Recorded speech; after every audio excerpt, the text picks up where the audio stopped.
Hello, everyone. Welcome to the Busted Knees and Pretty Trees podcast. We're back in the studio to flap our gums about the natural world and what you can do to be a part of it. I'm Travis J. White, here to kick us off once again. The studio fireplace is back in high gear. My lord, I'm glad we learned about layering hiking apparel last week, because this chilly Indiana weather is not taking the hint. Last step, we went over the basics of layering those shirts, jackets, and rain gear so you can keep dry and comfortable on your hikes, no matter what the wind blows your way. Be prepared and check those trip forecasts. This week, the News Panther dropped a big old stinky pile of stories on Brad's news desk for us to dig through.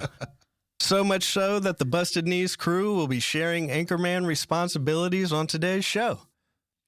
But first, I want to mention that the Busted Knees and Pretty Trees crew will be sauntering in Damascus, Virginia on May 16th through the 18th at the Appalachian Trail Days Festival. Yeah. We'd love to meet some listeners, and maybe we'll have some tokens of appreciation for you. Oh, cool. Yeah. All right, let's get this show on the road. I welcome my partners in Trail Grime, Paddy Richardson and Bradley Greer.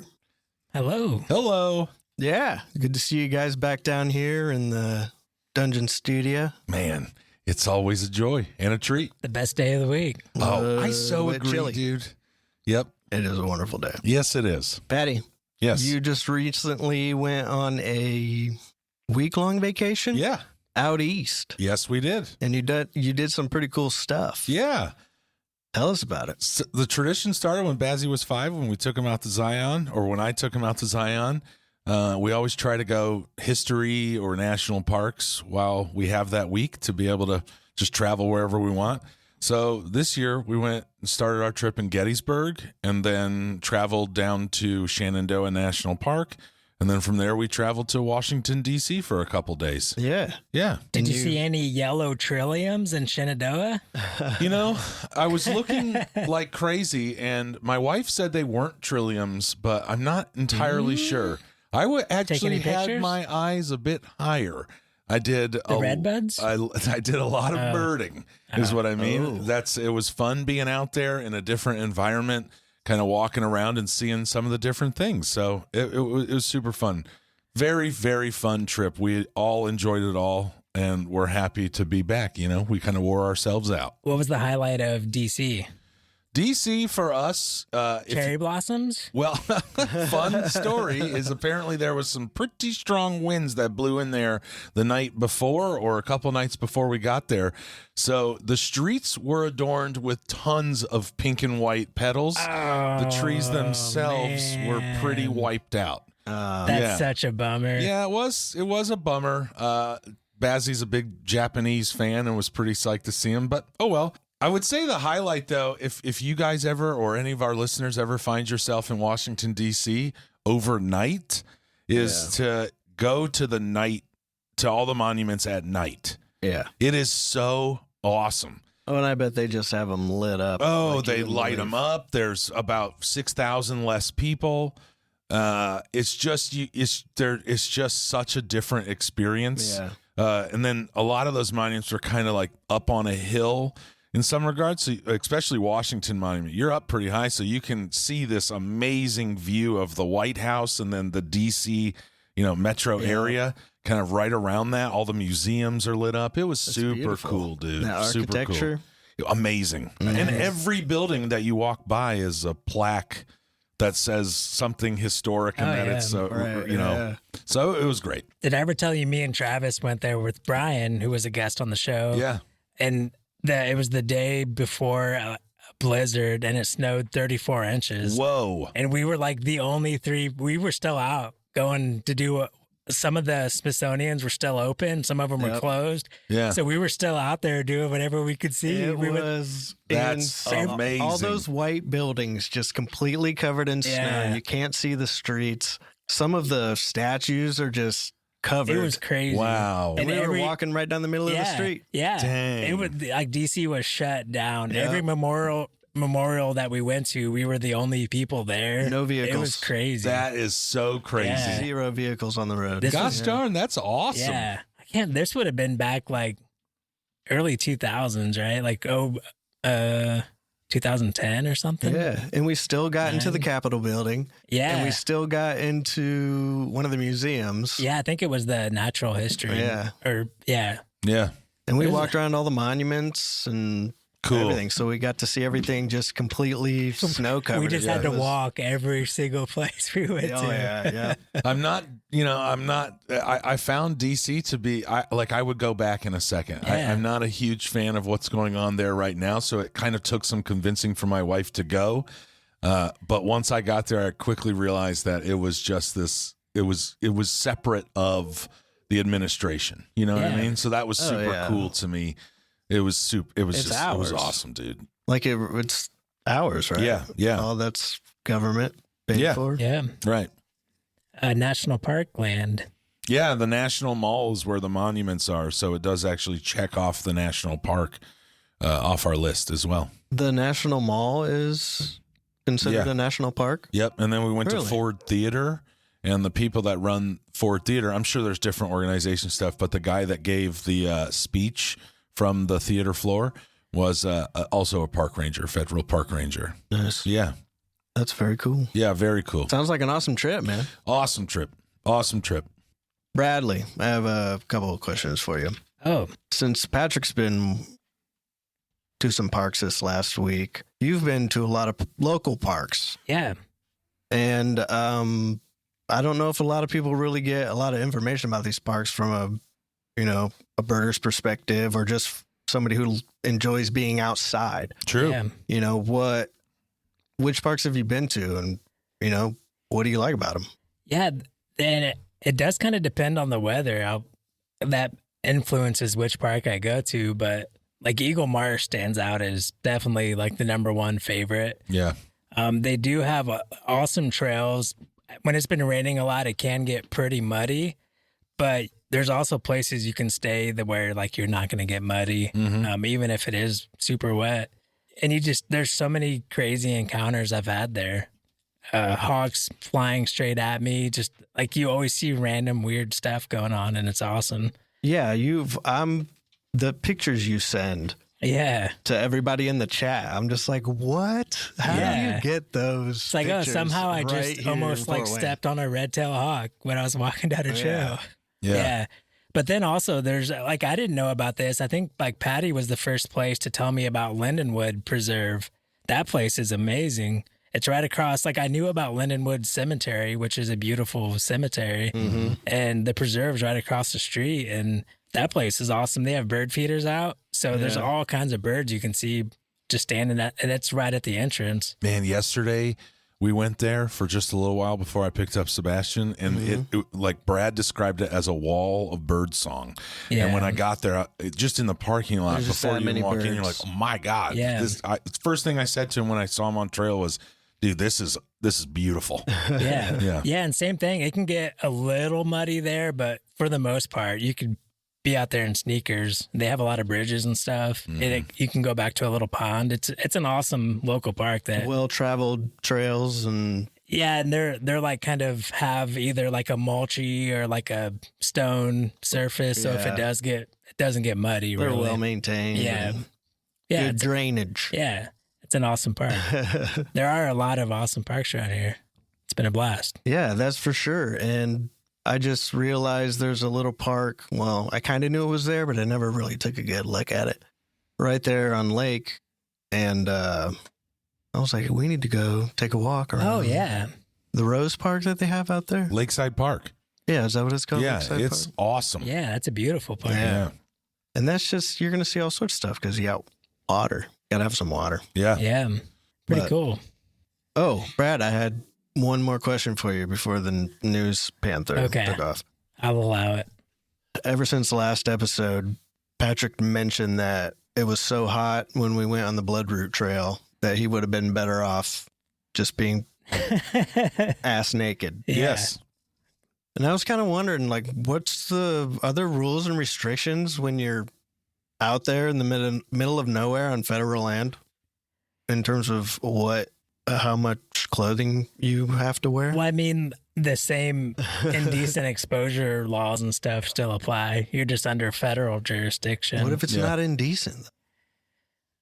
Well, like I'm pretty sure you could probably wear like a Speedo if that's what you wanted to wear. Like, yeah, that could be indecent. I also think, when you're that far out, there's trail culture. You kind of, although you're within federal lands and you know what I mean? Like, I know you're in a state, you're in the country, you're on federal land, things along those lines, but trail culture is a real thing. And I would have to imagine that as long as you're not being disgusting, that if you're just stripping down, jumping into a lake that you're allowed to jump into, then very few people are going to find anything shameful about that. I think most people would laugh and, keep walking or something along those lines. I think I saw a Sasquatch. Yeah. But not if you're just... That's what she said. You got your pack on. Yeah, that's what I was picturing. Like, just hiking up the trail. No, I don't think. Yeah, as long as you don't come across a minor, I don't think it would be illegal. Yeah, honestly, I'm not sure if I would care if I walked by people on trail that were butt naked. I'm sure I would probably be like, "You guys just see that?" I would think you guys would say yes, and I just keep walking. Yeah, I don't think I would. I would tell everybody I know. Yeah, I would probably not totally take any hilarious. offense. That's why that image of you doing that, I was like, that's so funny. Well, I didn't mean walking down the trail butt naked. I meant like there was no point to me wearing clothes while stuck in that stuffy 120-degree tent that night. That's when I meant that I would go buck. I was thinking you on the trail, pack on, and 12,000 people following you. Just the spear of the bubble. You'd have your boots on too. I would have. Yeah, you got to have protection for your feet. Yeah. Oh, there's a news panther. Yes. Yeah, we need to move on for sure. Yes. So I think you kind of covered it, right? We're each doing our own news stories this week. Yeah, we all picked individual stories. So probably best if I go first to show you guys how it's done. Okay. Hey, we've done this before. I think Patrick and I did a good job. Right, yeah, Pat? you did. I think so too. I just called you Pat, and you hate that. Yeah, it's okay. That's okay. We'll let it slide because you're a friend. All right, a 3-judge panel of the 10th Circuit Court of Appeals ruled that corner crossing on federal land does not violate federal law. Yes. Yeah. All right. The 10th Circuit Court of Appeals it's the highest court. The next level up's the Supreme Court. Yeah, that's right. So we may have hit on corner crossing a little bit here and there, but I don't think we've ever actually delve into what corner crossing is. Mm-hmm. So go all the way back to 1862. Abraham Lincoln was the president at the time. Congress passed the Pacific Railway Act. And in this act, gave subsidies to rail companies to build rail out west. The west, that expansion was going on. And these subsidies came in the form of, for every mile of track that was laid down, the government would give 10 1-square-mile units of the land adjacent to the track. Okay. And then every other mile plot of land was government owned. So it was like a checkerboard. That sounds like a terrible every idea. other square. And the thought was a railroad's going through here, so these are going to be the areas that develop first. So this land's going to be valuable. You, Mr. Railman, will make money. Who was the Biltmore guy? That was one of these rail guys. His grandson was a news anchor. I have no idea. Oh, man. Dang it. I can't think of their name. But bet my dad knows. Yeah. So the idea was the railman will make money, the government will make money, we'll all break even, and it'll be worth it to build this railroad out west. So they weren't really planning on long term, what's this land? This land's not going to be government land forever. We're going to sell it and make our money back. Well, then the turn of the century, when Teddy was in office, he thought maybe we shouldn't be giving away all these national treasures. So let's turn it all into BLM land, or that's basically how that all got kicked off. So here you had these alternating acre or mile plots of land where the government turned into like BLM land, was never going to be sold. And then every other piece, like on a checkerboard, was sold private land. Some of them would get bought up in chunks. But at the same time, the Homestead Act was enacted, which meant you can get up to 160 acres of land if you cultivated the land and farmed it. And so you had all these 160 acre lots sprinkled throughout all these checkerboards too. So it just kind of caused chaos that still lingers and until some of today. them would get locked in. Yeah. So surrounded by BLM. Yeah. land. So that's where this corner crossing was always like a gray area legally. Most hunters don't do it just because they don't want to get busted for trespassing. So they never knew legally, could they do it? Can they not do it? Because what you're doing basically is if you know the exact corner of the BLM land to the BLM land or whatever the land is, like the government land, if you can step from that corner to the other corner, technically your feet are not touching any private property, but you're going through the airspace of the private property. So you're technically trespassing. That was such malarkey. Yeah. It's really, really weird. But it was a thing, like there was some precedent in the court system saying that, and I don't even think it was related to corner crossing, but it said like each property owner owns so much airspace above their land. You know, you kind of would think like, I don't know. I guess I assumed like it went to infinity. Well, then somebody could just fly a drone like 10 feet above your property. Yeah. You know, that's true. I never considered that. I mean, I imagine you could break it down into bylaws and things along those lines, but that does make sense that you own the airspace over your property. Yeah. Because you don't want things like that. Because somebody could hang some shit over to your property. From their property, you know? That's that's true. But I guess the more compelling argument would be the drone. Like your neighbor's or something along those lines. Yeah. Oh my God. See, that stuff doesn't bother me at all, but it would bother me if somebody was flying a drone, especially with a camera. I mean, that makes sense is what I'm saying. Well, and then on top of all of this, there was an act passed called the Unlawful Enclosures Act, which made it illegal to restrict free people from accessing public lands. So, but it still was like in this gray area. Nobody knew if you could corner cross or not. What really brought this all to fruition was back in 2020 and 2021, 4 hunters from Missouri traveled to southeast Wyoming to hunt BLM land looking for elk and deer. And nowadays, like one thing that's brought corner crossing more and more to the surface is the advent of all these GPS maps that have public land, private land, and you can clearly see all this area that's inaccessible. And you think to yourself, like, I bet there's a lot of big elk back there. Yeah. I'd love to get back to that area. If I could just cross this corner, we're there. And so these hunters from Missouri found a place like that. Is it basically like the crime is trespassing for a half a second? Criminal trespassing. That's what these 4 hunters ended up getting charged with, was criminal trespassing. I have a picture. I'll show the guys in the studio. We'll post it online. It works both ways, right? Like the hunters have to stay on BLM land, and then I guess it's public land. Yeah, they can go. They can do whatever the hell they want.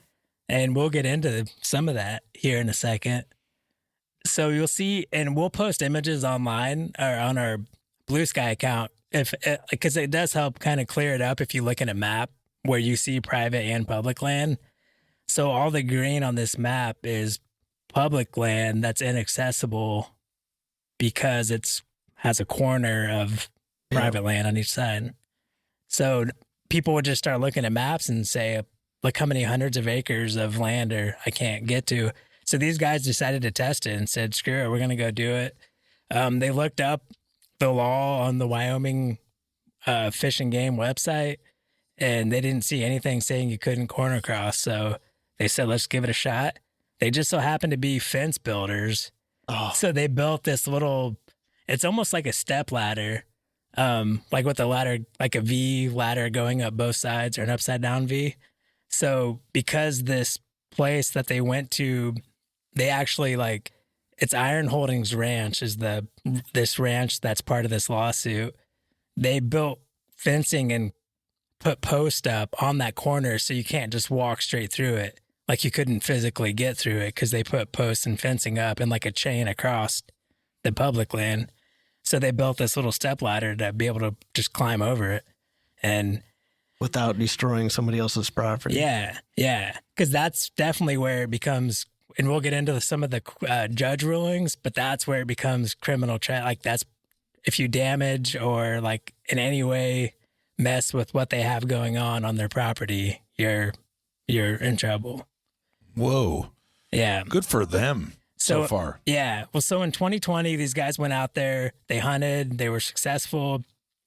But while they were out there, a game warden came and talked to them and questioned them, but said, we're not right. We're not, like, you guys are all legal. You're good. Like, you're not doing anything wrong. So, but then like a sheriff would come out and the sheriff would say the same thing. Like, you guys are good. You're not doing anything illegal. But then the ranch manager and whoever was running the ranch, because this ranch was owned by like a millionaire pharmaceutical guy that lived in North Carolina. Right. And so he had a permanent staff at the ranch. Right. And they were out like basically harassing the hunters, like driving 4-wheelers and side-by-sides around, scaring all the game away so they couldn't hunt.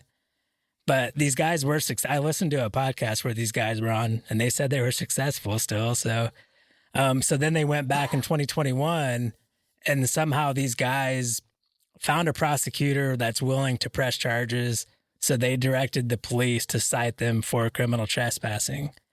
So then that kind of like perked everybody's ears up, both from the conservation side or like Backcountry Hunters and Anglers was a big advocate to these hunters to basically like raise legal funds, give them legal funds. No, I bet. Just give them legal support because that's a huge deal. There's millions and millions of acres that are locked by corner crossing. Yeah.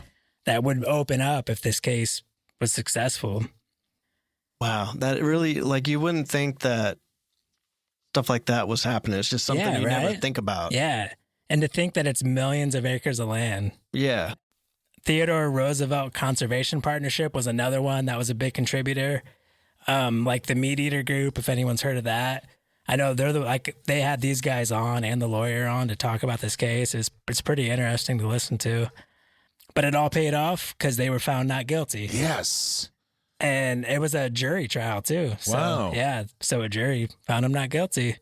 And the way the judge issued his ruling, like the brief that they give after, was like totally clear as a bell. Everybody was happy with how he worded it, saying there's nothing wrong with corner crossing. Yeah. It's totally fine.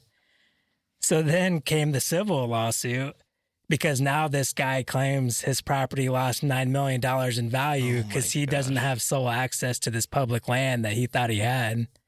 And so now he's suing him for $9 million, saying he lost that in property value. That was an oxymoron, like a public land that he owned. Yeah. Yeah. That's basically what he thought. Because and he didn't have to pay taxes on or anything. So what's going on with that trial? So they also won that trial. Nice. Damn yeah. That's gonna be a common theme. Oh, well, I imagine that even if that's at the 10th Circuit, that's my question. Does that set precedents? Yes, but it's only in 6 states that circuit presides over. So it's not nationwide yet. Okay, but I imagine that they could then take it to the Supreme Court if the Supreme Court decided to hear it. Yep, that's the next step. So then if the Supreme Court heard it and the Supreme Court did something like this or on behalf of the hunters, then that would reach past the 10th Circuit into all the other states. Yeah. Right. And I think they would also be able to, like this happens and it's kind of gross. Like lawyers will look for a case that's good in another district. Yeah. A good case that they could take this to court to. Yeah, and now they have precedents from the 10th district. But they have to find like this was like a perfect case. Does precedence, and I don't know if you know the answer to this, but does precedence reach like if it's settled on at any circuit, including the 10th Circuit, does that then become precedence for law? Yeah, because a lot of every decision that a judge made in this case, they cited precedents in other cases that weren't Supreme Court cases. Or 10th Circuit? Right. Okay, cool. That's interesting. Yeah. So it can be used as precedence even though the federal government, the Supreme Court, hasn't ruled. Yep. Yeah. That's a tough one, though, because I'm trying to think of the reason to be against it. And just because how would that sweep through other corner crossing stuff that has nothing to do with public land, you know?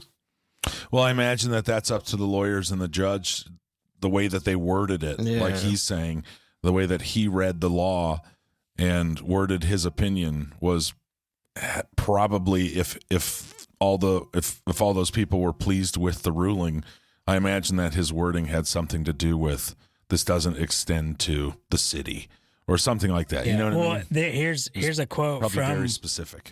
This kind of goes through that. The judge wrote in their brief, the controlling principle is that checkerboard landowners cannot maintain a barrier that has the effect of fully enclosing public lands and preventing complete access for a lawful purpose. That's perfect. When a landowner denies checkerboard access, he imposes a prescribable nuisance under federal law. Nice. It's that's well worded. That makes perfect sense. Yep. Sounds good to And me. they even say like specific to this checkerboard issue. Yep. Yeah. So this has been going on for 5 years now. Yeah. This state. So like the 6 states are just like, for anybody listening, the 6 states are Colorado, Kansas, New Mexico, Oklahoma, Utah, and Wyoming. But also just because it's illegal or just because it's now legal in those states, like you still have to be very careful. Yeah. Because now the landowners, if that's like you just lost your public land access, like now everybody can come back.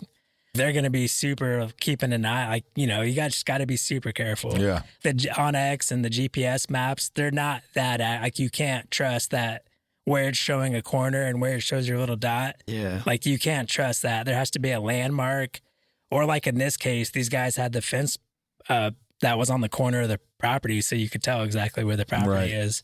The public's not allowed to build on that land. The property owners can't build on BLM. So there's got to be like a gap there, right? Well, yeah, but the 2 corners like technically touch. Well, I mean, how's that different? You're building across the crossing there.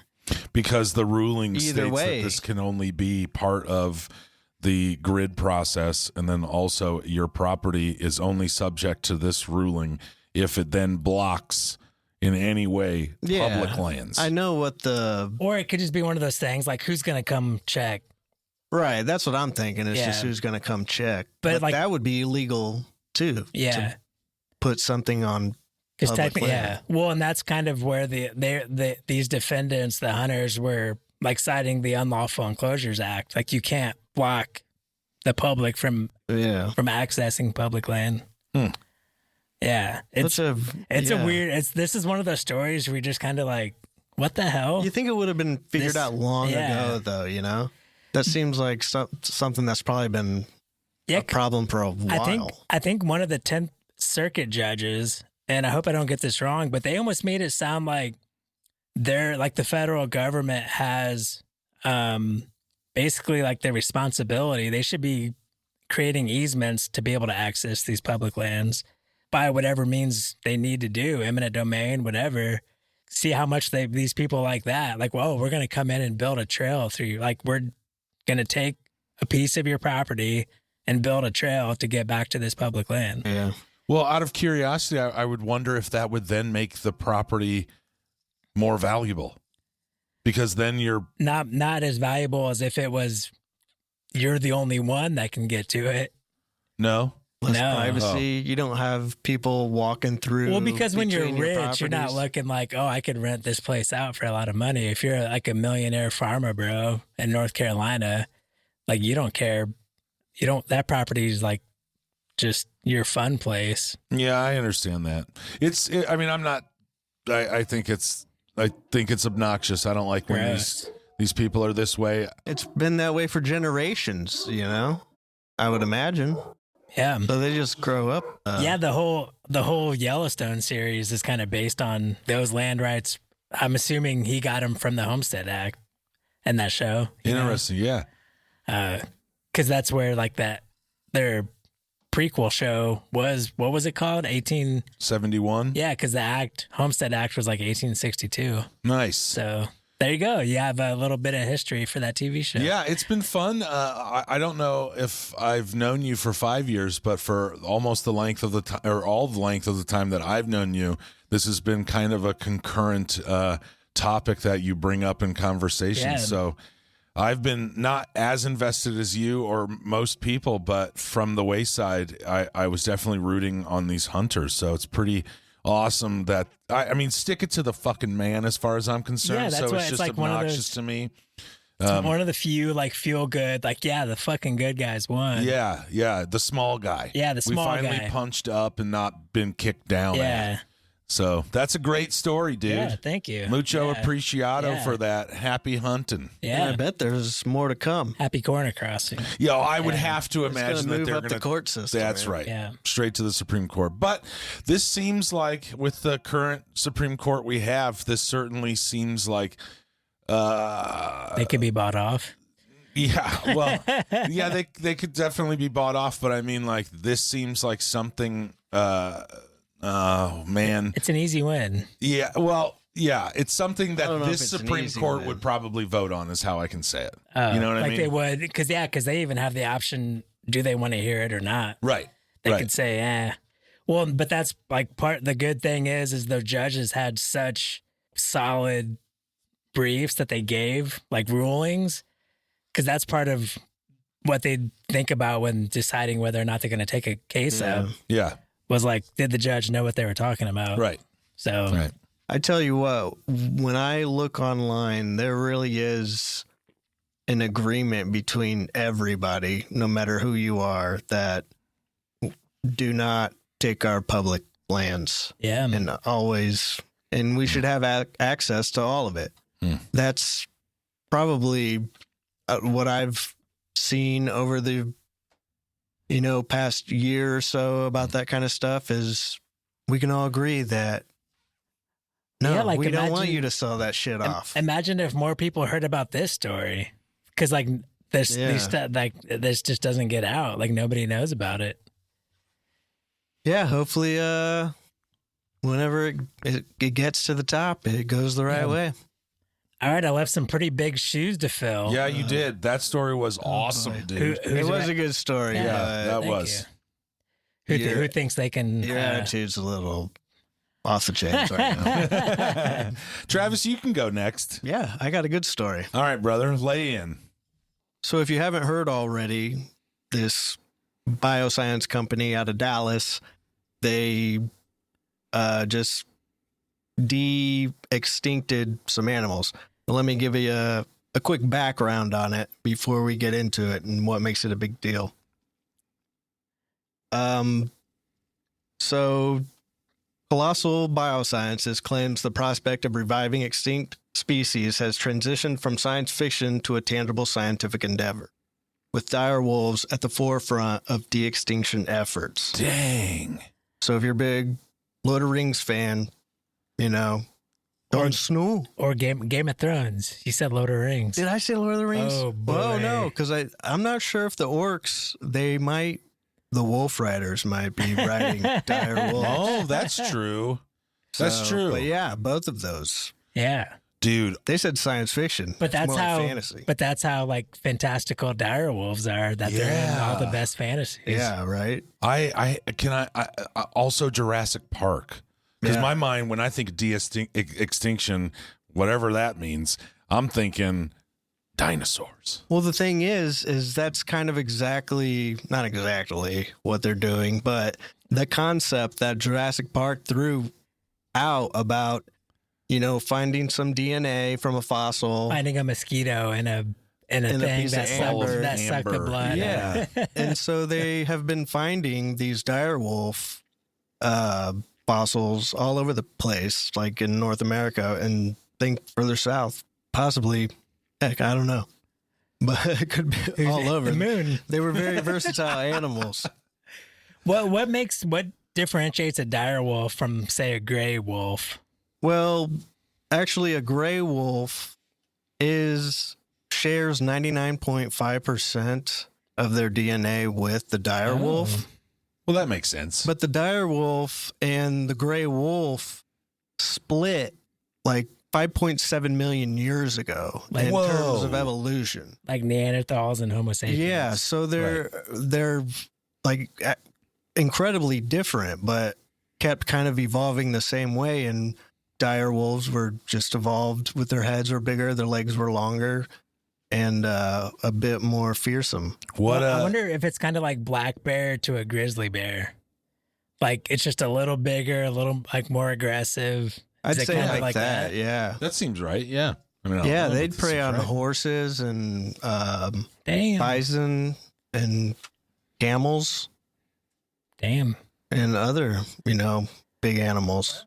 But yeah, they found some fossils. They find a lot at the La Brea tar pits.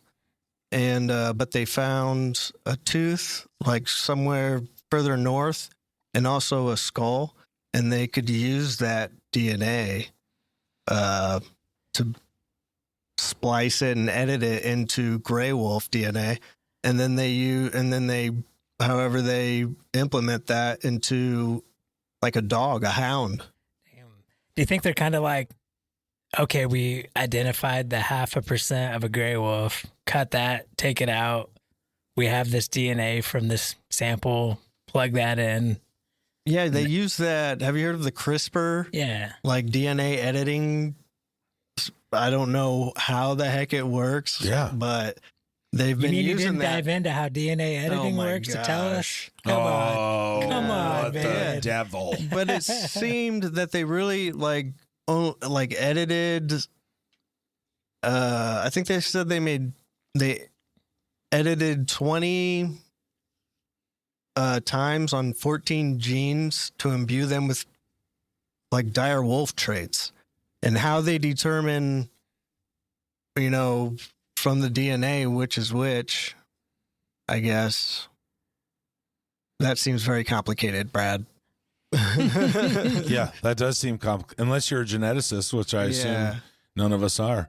Dude, that is unbelievably interesting. So how many, where are we at with the dire wolf situation now that they've been de-extincted? Well, it's population of 3. 3? There's 2 boys and a girl. 3 on Earth? Yeah, on this, I think it's like a 1,000 or 2,000 acre plot of land where they can just... And they went extinct 5.5 million years ago. No, they didn't go extinct. That's when they split off from the gray wolf. Oh, okay. Like how long ago did they go extinct? Evolutionary tree. I think 10,000 years ago, I want to say. No, so relatively short. Yeah, it's been a while. But, I guess it determines on how you're thinking. Like, I don't know, from a geological or from like a very long length of time. Evolutionary. Like that's pretty short, but yeah, in terms of, I guess, humans being on Earth, that's a pretty long time. Well, what I'm interested in is what the reason I ask is then you have it well before 5.5 million years ago. Yeah. If 5.5 million years ago is when they split off, that means they were here long before that. They split off, and then the gray wolf keeps on going, and the dire wolf goes extinct. So I guess what my question would be is, what caused the dire wolf to go extinct to begin with? Do you know that? Well, I mean, it's kind of what I think the Earth is always living through, which is like a period of climate change, and it's going to push different animals different directions, and it's going to change the environment, and then you have humans coming in competing for food and stuff like that. So I wonder if it's that they were like that much bigger that they were kind of like when a gator gets too big, it can't get enough food to feed itself.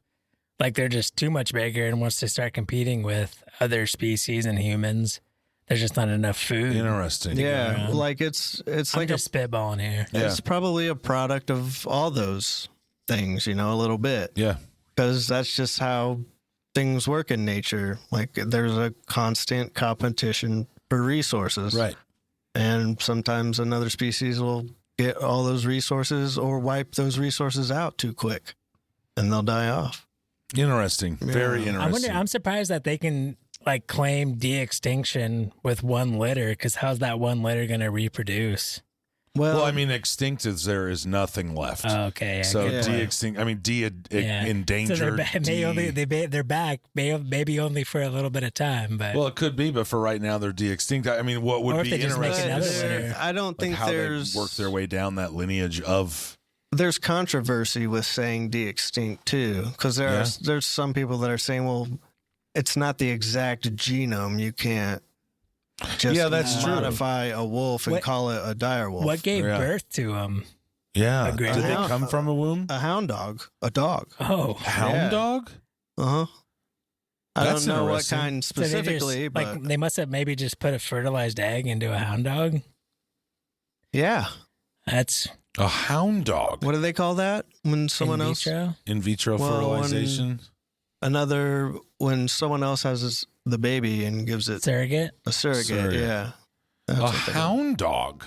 Mm-hmm. I guess I'm also curious about that, because, I don't know, I guess my first thought would be like Alaskan Malamute or husky or something that I would perceive as closer to a gray wolf. Or a gray wolf. Yeah. Good point. Yeah. Or a gray wolf. Like what is the hound? I mean, I don't think that it shares the DNA at all. Like they just inseminate her with the fertilized egg. I think they do like dozens at a time and to hope that one takes. Yeah, that would make sense. I mean, I get that, but so they did it into all kinds of different species, just the hound dog? I don't know that. I'm just, maybe they thought that kind of dog was the best dog to be able to handle those puppies. I don't know. Don't dogs share very close DNA with wolves? Like, they're very close. That's where dogs came from. Yeah. Right. Okay. We kind of bred all that. So it's no matter what species of dog, wolves. You're pretty fucking close to the DNA path of a dire wolf. Yeah. Dang. What, out of curiosity, can I ask one more question? Yeah, go ahead. What's like is there any stated agenda? Well, I think there's That's a great question. Tell me. There's several reasons. One is just the scientific achievement and what, like, can bring anything back. Advancements in DNA technology, and editing. Mm-hmm. Like, could you imagine if you could just bring the dodo bird pinpoint back. humans for diseases, like right in their DNA, and boom, like. No, and or just I hope there's another reason. Or another stated agenda other than that, because that alone makes me quite a bit nervous, probably 99.5% nervous. Well, yeah, like what bad could come out of that? I mean, Jeff Goldblum, they kept asking themselves, can they? And they never asked themselves, should they? Yeah, it's just so I don't know if that's natural diseases and causes of extinction or death is the path of life. So there is is there any other stated agenda? Good can come out of it for sure. What I think like what you might have been alluding to was getting that tech and research and study to show how it's done to be able to use it and saving humans. Yes, no, I'm well aware of that, but I also think that it could be used for bad. Yeah, there's some. I mean, because if you can edit out a disease, you can edit in whatever the hell you want. Well, and you can edit out disease. I mean, that's also part of the natural process. Of the fittest. Yeah, I mean, that's just we age, we go through our path of life, and that unfortunately is just the way it goes. So there's just a little nervousness there. Is there any other stated agenda? Well, they're working now, I think, to do the woolly mammoth, the Tasmanian tiger, the dodo bird, and then there was another one. I can't remember what it was. The ivory-billed woodpecker? Hell, it passenger could be. Pigeon? I don't know. There's something really funky about that. There's something in my body that's not like overly amped about that. Because it's not like you have to keep them contained. Right. And then, like, I don't know. And how are they going to affect the ecosystem they're in? Yeah. What are they going to do? Because it is a balance and introduce. I don't think they're going to introduce them into the wild, but which but I'm then why shouldn't things that are extinct just stay extinct? Well, yeah, and they're just zoo animals at this point. You're breeding zoo animals, and I don't know if that's very positive either. I think there's a whole philosophy structure that would disagree with the idea of just birthing a species to keep captive. Well, that's exactly what the fucking Jurassic Park. Exactly. What do they say? Like, they always thought if they could, but they never thought if they should. I just said that. You literally just said that. Yes, exactly. Literally 5 minutes ago. My brain was in such deep thought trying to think of that. Well, anything more? Yeah, I think as far as that goes, so we kind of got into the controversy of it and, what could be done about it. But I would imagine people have been able to do this for a while now. Because they reproduced that sheep back in like the early 2000s. Yeah. Well, and that was a clone. I don't know how different that is and how much like they edited the DNA. Wasn't there a baby born, an actual human baby born, or a couple born in China through gene editing? And that doctor got disappeared, I think. Yeah, he did get disappeared. Yeah. Was it illegal? Yeah. Well, it is illegal. I mean, like, you can't or the government didn't want anyone wanted to get out or whatever. Well, it was a sign. I mean, there's plenty of stuff like that. It's a science-based thing. We're gonna get Chinese special agents. It's the dang it, not philosophy, but of science. Like, he really overstepped a lot of boundaries. Yeah. The ethics of ethics. Yeah. That essentially is playing God. That's kind of what I imagine why this. Because I would assume. I mean, I could be totally wrong. This could be way harder than. Yeah. But I assume if they were doing that back then, like, this shouldn't be, because they can edit out like certain proteins out of animals and stuff like that. And that I feel like they do and have done for people with certain allergies and stuff. But also to do the science, you have to go all the way through with it. Yeah. It's definitely, you can't just be like, okay, we edited those genes. Let's not see if it works. Actually make any real ones. It's just could be a slippery slope. Yeah. That's where, I mean, from dire wolves to woolly mammoths, like, I got to say, even just the thought of bringing back woolly mammoths, like, whoa, that's crazy. I mean, that's just crazy. Oh, and the names of the puppies, the two boys are Romulus and Remus. Have you heard of them? Yes. They're basically, long story short, it's Roman mythology. There were two brothers that were abandoned because some woman got pregnant by a god, I think Mars. I don't know what happened, but somebody sent those kids down a river to drown, and somehow they made it out and they survived, or the babies survived in the wild by suckling a mother wolf. Dang. Yeah. And then they go off and they become kings or whatever, and they're trying to build the city of Rome. And each of them picks a different mountain to build it on. And then they get in basically a fight, and Romulus wins, and he names the city Rome. Oh. That's so cool. Yeah. Dang. That is pretty cool. And good names. The female wolf is named Khaleesi. Obviously. So, Game of Thrones. Yep. Same name as Brad's sourdough. Well, it's Daenerys Targaryen. The unburnt. That's awesome, dude. Yeah, I think that's all I got to say about that. Fantastic. That's amazing. Can you please keep myself, Brad, and our listeners updated throughout, the length of this?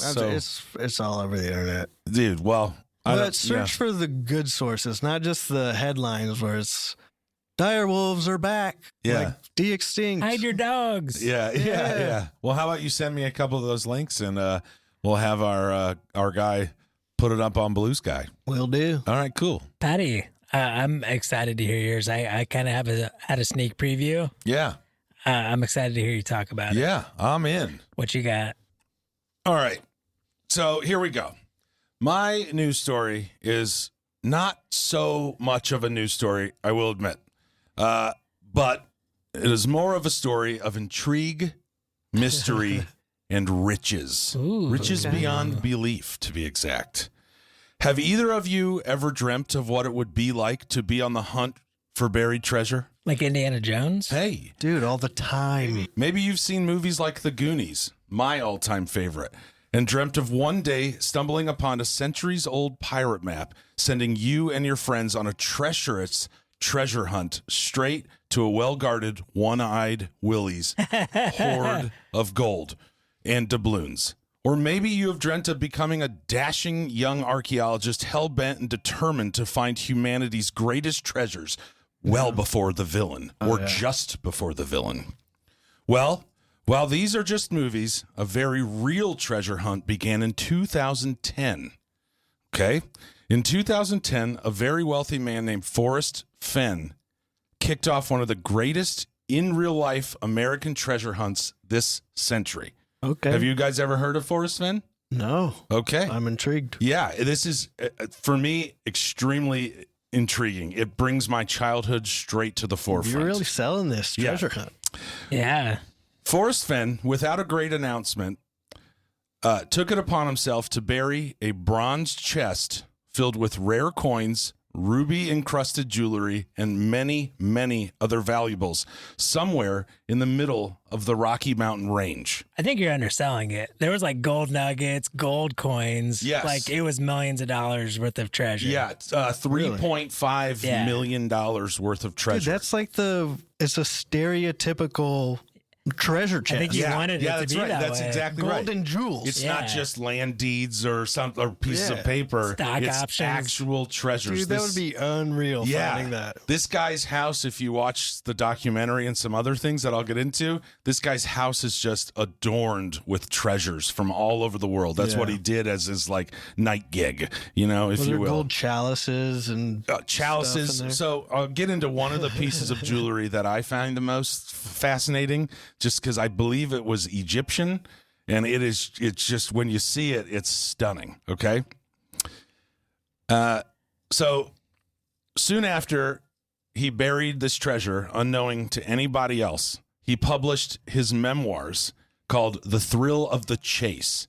And in this book, this memoir, he included a poem, a very cryptic poem filled with 24 lines and 6 stanzas. This poem, if you could decrypt it and understand it, will lead you directly to the treasure, buried with millions of dollars of jewels, gems, gold, everything. Okay? Now, The Thrill of a Chase would be a great movie name. Sorry, Paddy. The Thrill of the Chase would be a great movie name. I totally agree. Yeah, it probably is, yeah. But it was the name of Forrest Fenn's, which I also think is a great name. Like, it's just an adventurous kind of name. Yeah. He's a cool dude you'd want to talk to. Yeah, yeah. So as cool as this is, I mean, a real life treasure hunt right in our backyard in America. 10 years after he announced through these memoirs that the buried treasure was out there, it was actually found by a 32-year-old named Jonathan Stoof from Michigan, who later admitted, I think it took quite a few years for anybody to actually find this person's name. There was a big kind of controversy amongst the treasure hunters, which over the span of 10 years, the estimated total is about 300,000 people took part in this treasure hunt. Is it like a community? Not a community, just people from all over the country. I mean, there were like Reddit communities and stuff. Oh, yeah, very much so. There was people, I mean, there was people all over the country kind of sharing information, sharing their theories of where the treasure might be, or the first step and the second step, all the way down to the 24th line of this cryptic poem. But in 2020, like I said, a man named Jonathan Stoof found the treasure, effectively ending the treasure hunt. Now, as you could much imagine, 299,000 other treasure hunters were quite dismayed, absolutely crushed by the idea that this treasure hunt that they've put so much time and effort to has now ended, right? The excitement's in the hunt. Right. The thrill's in the chase. The thrill is in the chase. So generally, this would be where the story would end. That Forrest Fenn, go ahead. Well, yeah, I think you skipped over the fact, just because it's interesting too, that the person who found it wanted to remain anonymous. Yes. So everybody was like, oh, so because there was controversy surrounding the hunt. Yes. Like people were dying. People thought Forrest Fenn should pull the treasure. 3 people died. Yeah. How many? 3 people died treasure hunting. So people thought like accidents. Yeah. Well, the thing is that yes, the accidents. Lost. But this treasure, it was buried. Some people thought that it was buried. Now, Forrest Fenn all along told people that I'm 90. The reason he did this is right before he wrote the memoir and buried the treasure is because he was diagnosed with cancer. So he told people all along that you got to think that I'm the only one that knows, and I had this treasure chest, so it's not that hard to get to. Yeah. It's easier than what you think, is what he would say. What? Can we talk about the poem? Yeah. Well, I'll read the poem to you if you want. After. Please. Yeah. Oh, Dude, after? But he was also kind of like, you should know how to handle yourself out there or don't go out there. Yeah. He's like, Americans need to learn how to be out in the wilderness. They shouldn't. Yeah, a lot of the controversy came from him being a very, like, I would say, quote unquote, stubborn old man. But the fact that the person who found it wanted to remain anonymous, so all the conspiracy theories came up of, oh, he just had his grandson go and get it, and just to end the chase. Yes. So like nobody ever actually found it. Like so then he could get out of liability and all of those things, and somebody found the treasure hunt over. Did they say where they found it? Nope. Like there was no. So like all the people dedicated years and years of their, like they were retired. This was their hobby, but they spent every day of their life looking for this treasure. Yep. And there was no closure. Like where was it? Who found it? What was in it? Or was there even one? Yeah. Yeah. Did they just pull it like without anybody finding it? Right. Okay. Let's keep going. Yeah. That's pretty crazy. Let's keep going. But that all did come out, like Paddy said. Yes. Okay. So, like I said, generally, this is where the treasure hunt story would end. But not this story. And what we're about to get into is definitely, in my opinion, the most intriguing part of this story all along. And it's already been pretty damn intriguing. I mean, the idea of a treasure hunt, right? So recently on Netflix, they released a documentary called Gold and Greed, The Hunt for Fenn's Treasure. In this documentary, a man named Justin Posey appears many times as one of the most diehard hunters for the valuables.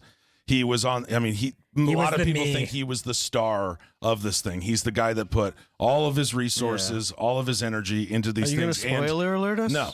So he was the me of the hunters for Fenn's treasure. So, yeah, no shit. So this guy, Justin Posey, who does very well for himself, as an amateur treasure hunter by night, by day, he's a technologist in South Texas. Okay? He was not the person who found the treasure. As I stated, the other person's name was Jonathan Stu from Michigan, as we find out through the documentary. But what has the world in total excitement and awe and intrigue is what Posey had to say during the final moments of the series, the entire series. Yeah. This is when Posey begins a straight-to-camera conversation with the viewer in which he details how when Fenn's treasure went to auction in 2022, so 2 years after it was found, the treasures went to auction, and people could buy pieces of this jewelry, of this treasure, of these gold nuggets, all that stuff. How do they know what? That it's the treasure, the real thing. Well, because Forrest Fenn acknowledged that it was found. This person came out after about a year. Forrest Fenn was dead at this time. Yes, Forrest Fenn was dead at this time. Yes. He passed away like right after the treasure was found, right? Yeah. Like a week or two Not after. that long after. Yeah. Yes, that's right. This is insane. From this auction, Posey himself purchased over 465 pieces from Fenn's collection, which to me, I'm not exactly sure how much was in there to begin with, but to me, 465 pieces was insane. Like, that's a large number of jewelries, gems, beautiful beautiful treasure. Yeah, because it wouldn't be in there if it was something lame. Yeah, that's right, dude. 465 pieces. What percentage?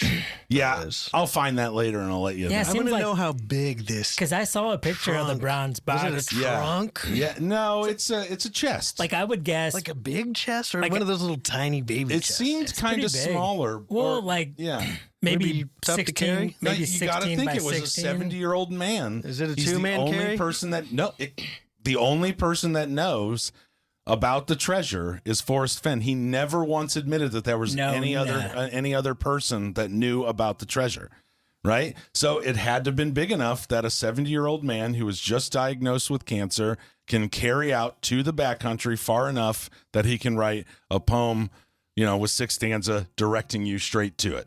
Yeah. Yeah. Like 16 by 16. Yeah, 16 by 16 by is good. maybe like 14.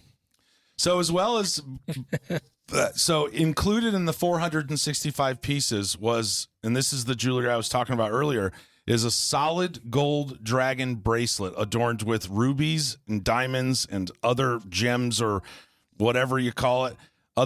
It's just absolutely stunning. It's about 6 inches long and goes from the wrist up the forearm. Okay, man. Imagine if I Is it rolled like in this studio wearing that son of a bitch on my hand. I would bow. That would be I am awesome. not worthy. Is it like an artifact? It's an artifact. Okay. Yes, I believe it's Egyptian. And and I know he had a lot of Native American, like he was a big Native American artifact collector. And what made I think this was arrows in also this bracelet was also the most valuable piece within the treasure. So it meant a great deal that this Posey guy got this from the auction, right?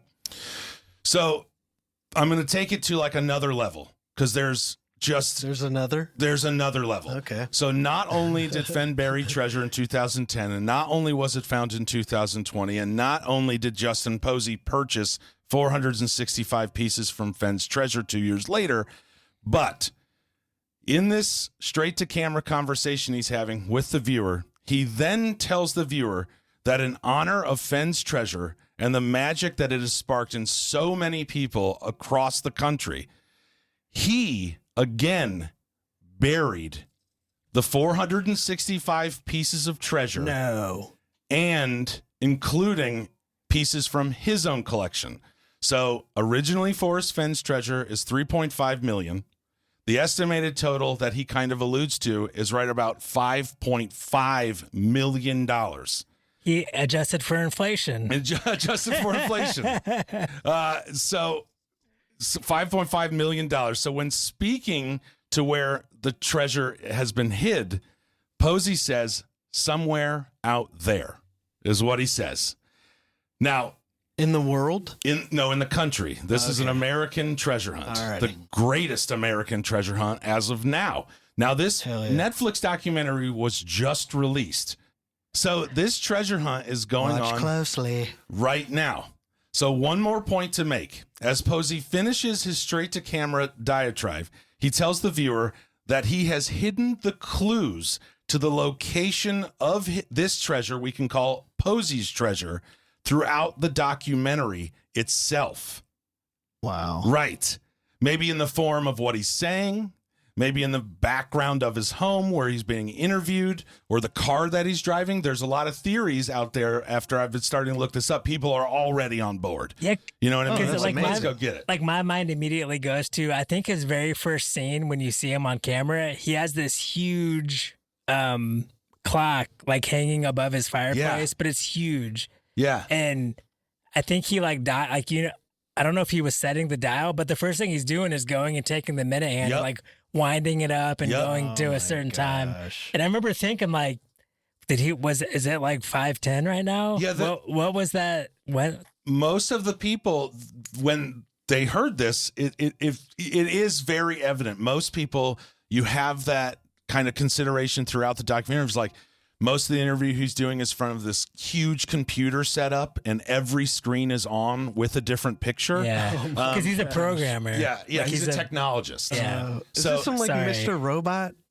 shit. He's kind of seemed like a Mr. Robot type. Very much so. He describes himself, and he says that everyone that knows him describes as an extremely eccentric person. Yeah. There's a scene in it where he's driving down the road in his like big 4x4 truck, Like and the truck actually has a topographical map printed on the side of it, like wrapped in. Yeah. So people are saying that that's a clue, whatever it is. Who knows, right? He has like a sweet overlander truck. Yeah, it's an adventure truck. And for a dog that can sniff brass. Yeah, because that was his treasure hunting technique. He knew that the treasure chest was made out of brass, so he trained his own dog how to sniff out brass, and then he would take the dog to places that he could go treasure hunting. That just took another level. This to the next He's level. a bit eccentric, right?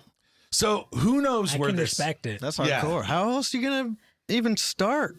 You can't just go wandering. You got to watch anywhere. the documentary, and anybody listening to this right now that's interested, it is an exceptionally fascinating documentary. And there's people they highlight like Justin Posey's one character that is a treasure hunter, but they have a group of guys from, I think maybe North Carolina or Virginia or somewhere like that believe it's in their backyard. Or no, they're Wyoming. from Wyoming, yes. Or Montana. Something like that. They were just rednecks. Yeah, they call them the Redneck 3 or something like that, where they thought that they knew where it was. There was a pilot from L.A. that brought his family out there numerous times, and they went hiking and treasure hunting at the same time. So it captivated America. Like it sparked a magic in people. Like I alluded to earlier, it brings the child out of you. The idea that you can go out to the woods and treasure hunt and find this treasure. I mean, it's not just dollars. It's gold. It shines in the sun. It's the magic. It's what you see. It's jewels. It's exactly. So who knows? Who knows where it is, and who knows what the clues are? I know there's tons of people talking about it, but I also think that is the crypticness that is up to us to decipher. Like, I think that's the fun part, Yeah. Who knows where it is? If we did know where it was, that would make it boring. I kind of want the magic to just keep going. Like Justin Posey wanted the Forrest Fenn's treasure to go. I just kind of want it to keep going. It's so magical. It's so cool that people can get out to the woods and go hiking and take their kids out there and have this fantastical story to go along with it. Yeah, and you do... It's not just getting to, like, the next camp. Like, you're going on a legit... journey. Yeah, that's right. And like depending on how you interpret those clues, who knows where it takes you? Who knows where it takes you? It's so cool. And if this is the first episode of our podcast you've listened to, listen to our previous 27 episodes to learn how to go out and look for this treasure. Yes, absolutely. Be safe. Understand that you're going out to the backcountry. So in closing, if you are like me and have long ago dreamt of becoming the world's greatest debonair archaeologist, or you have always found escape and wonder in the old stories of swashbuckling pirates forever sailing the seven seas on the trail for golden conquest, maybe this is finally your chance to live out those childhood dreams from long ago. Yeah. The clues, guys, are right there. Just a documentary away. It's on my playlist right now. Good luck for everyone out there, and maybe, just maybe, we'll see you on the trail. Yeah. That's it. Wow. Cool. I know. Are you going to look for it? Dude, I've been, because I started researching for this a little bit to see what people are saying. It's already like there's a Reddit page. They're already just comparing notes and all that stuff. And I think that, I would have to be like pretty certain in many cases, but I think that's what part of this crypticness is so kind of huge about, is because the clues are so vague. Like my guess is that if you looked at the topographical map and you were like, oh, I noticed that area, I noticed that land formation, that thing's right in my backyard. Like, yeah, you're going to go out. Like no doubt about it, right? Oh, for sure. Even if it doesn't look like your backyard, you're going to tell yourself. That's right.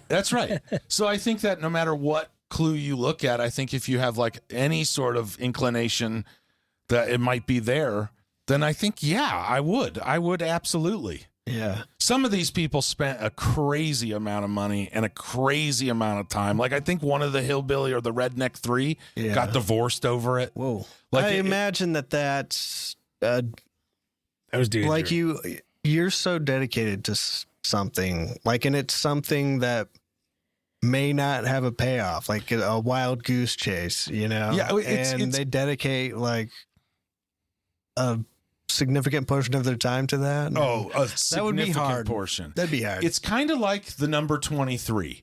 You know, like once you know about the number 23, you can correlate the number 23 to everything. Every birthday, if you adjust it a little bit ways, amounts to the number 23. The year that somebody passes away, isn't this becomes a Jim the number Carrey movie? It's a Jim Carrey movie, the number 23. But it is also like real. That's a thing.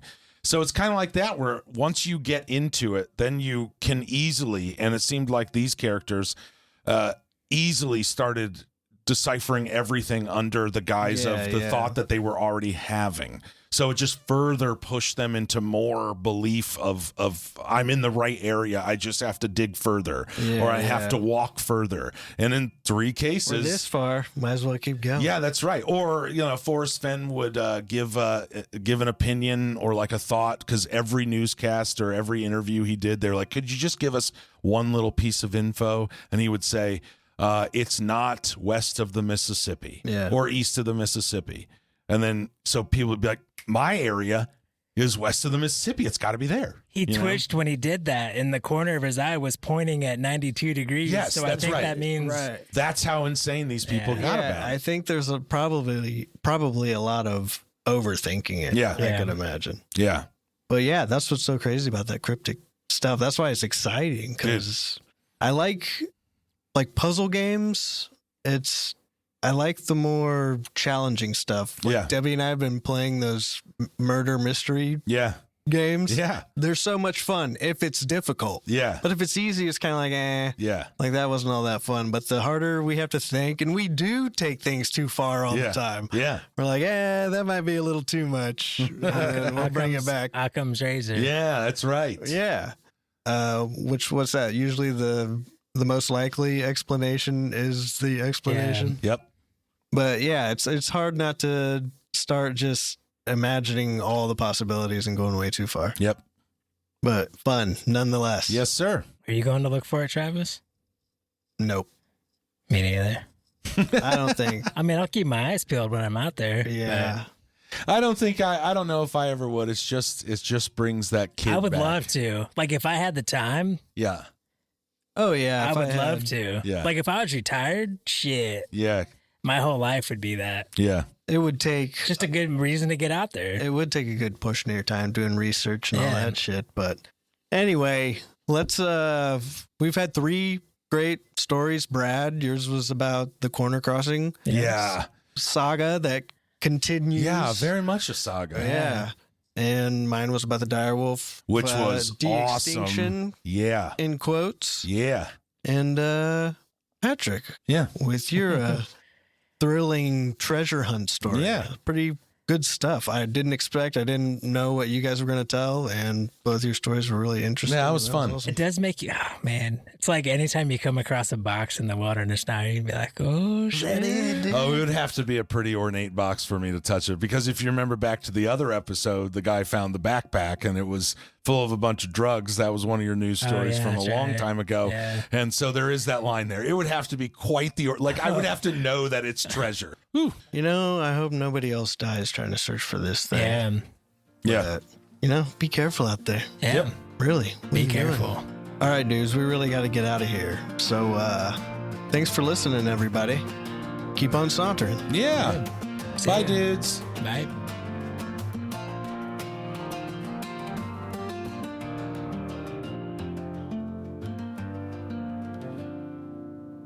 Wow.